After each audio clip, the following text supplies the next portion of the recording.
मेरे युवा मित्रों, आपकी ज्वाइनिंग के समय आज मैं इतना भावुक हूं, इतना खुशी से मेरा मन गदगद है कि मैं आपको जरूर इसकी कहानी सुनाना चाहता हूं थोड़ी।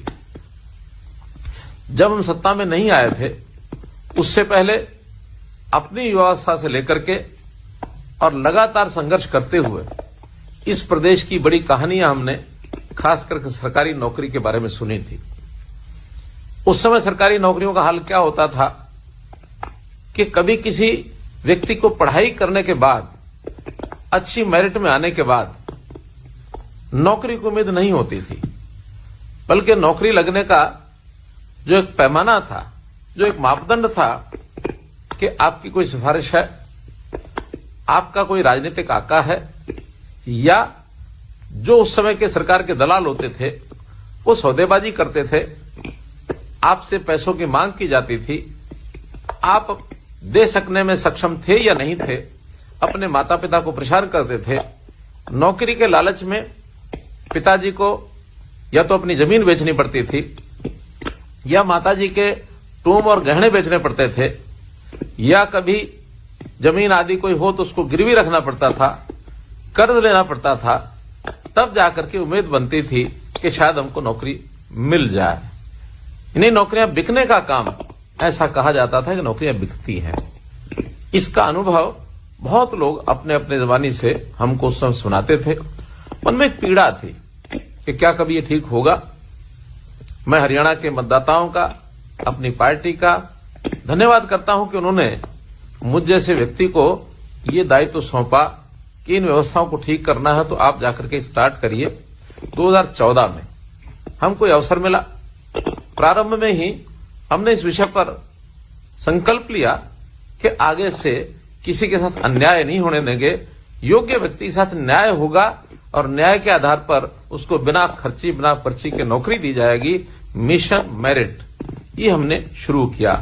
Merit is our master. इस बात को ध्यान में रख करके हर चीज में योग्यता, इसको कैसे लाया जाए। बहुत विरोध हुआ, बाहर के लोगों ने भी किया, अपने लोगों ने भी किया। कहा कि अगर इस प्रकार से करेंगे तो हमारे अपने लोग कहां जाएंगे। मेरा एक ही वाक्य था कि मेरिट पर जो लग करके आएंगे हम उनको अपना बनाएंगे।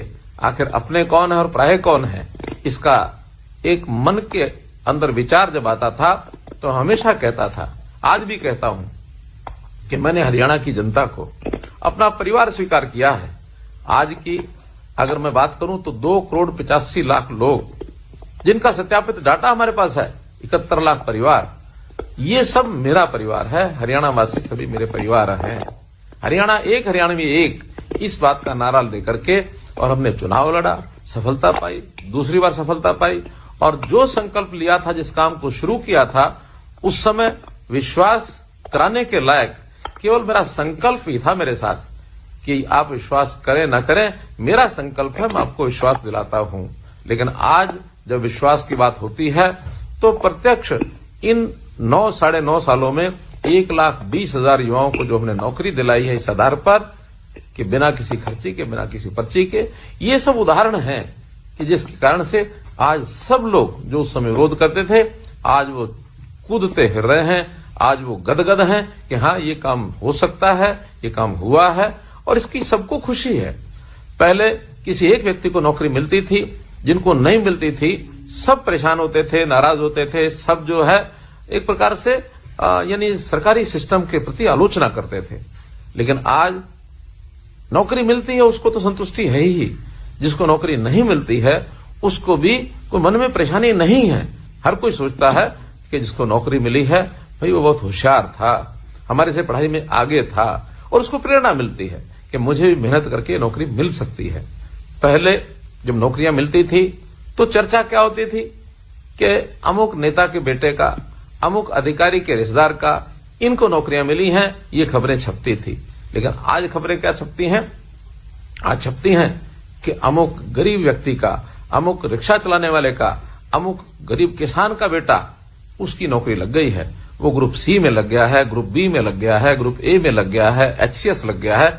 किसी भी लेवल की नौकरी किसी प्रकार की पढ़ाई करने वाले व्यक्ति को मेहनत करने के बाद मिल सकती है। ये आज हरियाणा के युवा का विश्वास बना है। न केवल हरियाणा, देश भर में अन्य प्रांतों में भी ये चर्चा चली है कि जिस हरियाणा में ये कभी कल्पना नहीं की जा सकती थी कि ईमानदारी से नौकरियां मिलेंगी, आज सब लोग दांतों तले उंगली दबाते हैं कि अच्छा हरियाणा में ऐसा हो गया। हम कहते हैं हाँ ऐसा हुआ। अब बहुत लोग कहते हैं कि आप इन बातों को करके बहुत प्रचार नहीं करते हैं। मेरा कहना है कि मैं प्रचार क्यों करूंगा, आखिर मैंने अपने परिवार के लोगों की सेवा की है, और जब परिवार के लोगों की सेवा करनी होती है तो उसके लिए कोई प्रचार करने की आवश्यकता नहीं होती है, बल्कि जो उसमें लाभान्वित होता है उसको सब लोग देखते हैं। आज जब ये नौकरियां मिलती हैं तो मेरे कान पर बात पड़ती है, एक एक गांव जिसमें दर्जनों दर्जनों नौकरियां लगी हैं, डिसालिया खेड़ा गांव सिरसा का 35 से ऊपर नौकरियां एक ही गांव में लगी। इसी प्रकार बहुत लोग मेहनत करते हैं और इसमें शामिल हो गए हमारे साथ। एक युवा यानी चंद्रकला का संजीव, जो स्वयं शिफ्ट अटेंडेंट है, नौकरी करता है, लेकिन उसने अपने साथियों को, अपने आसपास के लोगों को उसने ट्यूशन पढ़ाई, उसने उनकी ट्यूशन नहीं पढ़ाई होगी तो उनकी मदद की, और उनको अतिरिक्त समय में मदद करने के बाद जो उनके साथ जुड़े लोग थे उसके अंदर ऐसा बताया जा रहा है कि 16 बच्चे जो है नौकरी लग गए। कितनी प्रसन्नता हुई होगी संजीव को। इस प्रकार के काम करने वाले केवल एक नाम लिया है, ऐसे बहुत लोग होंगे जिन्होंने एक दूसरे की सहायता करके और लोगों को आगे बढ़ाया है। हमारे जीवन में इस संघर्ष में बहुत लोगों ने साथ दिया, हमारे माता पिता ने दिया, हमारे गुरुजनों ने दिया, हमारे सहपाठियों ने दिया। सब लोग मिल करके जब काम करते हैं तो किसी भी लक्ष्य को प्राप्त करना कठिन नहीं होता है। तो आज मित्रों, जो हमारी ये पिछले दिनों में 10,500 लोगों की भर्तियां एक साथ हुई, बाद में लगभग 1100 लोग पुलिस के अंदर भी जिनका नाम पेंडिंग था उनको भी नियुक्ति पत्र मिला है, और आगे भी अब इस कड़ी के अंदर लगभग 60,000 लोगों की भर्तियों की हमने बात की थी। 20,000 के आसपास तो पिछले दिनों में मिल गई, 40,000 लोग और हैं जो इन 2-3 महीनों में ही जिनके रिजल्ट आएंगे, सबको नौकरियां मिलेंगी, चाहे वो ग्रुप सी की हो चाहे वो ग्रुप डी की हो। तो आप लोगों ने मेहनत करके नौकरी प्राप्त की, उस व्यवस्था को जड़ से उखाड़ करके फेंका जिसके लिए यहाँ के लोग चिंतित होते थे। आपने ये सब काम करने के बाद आखिर तो मन में जरूर विचार आता होगा कि जब पहले नौकरियां मिलती थी, माता पिता से पैसे लेकर के हम देते थे, खर्च करते थे, एक प्रकार का वो हमारे ऊपर एक बोझ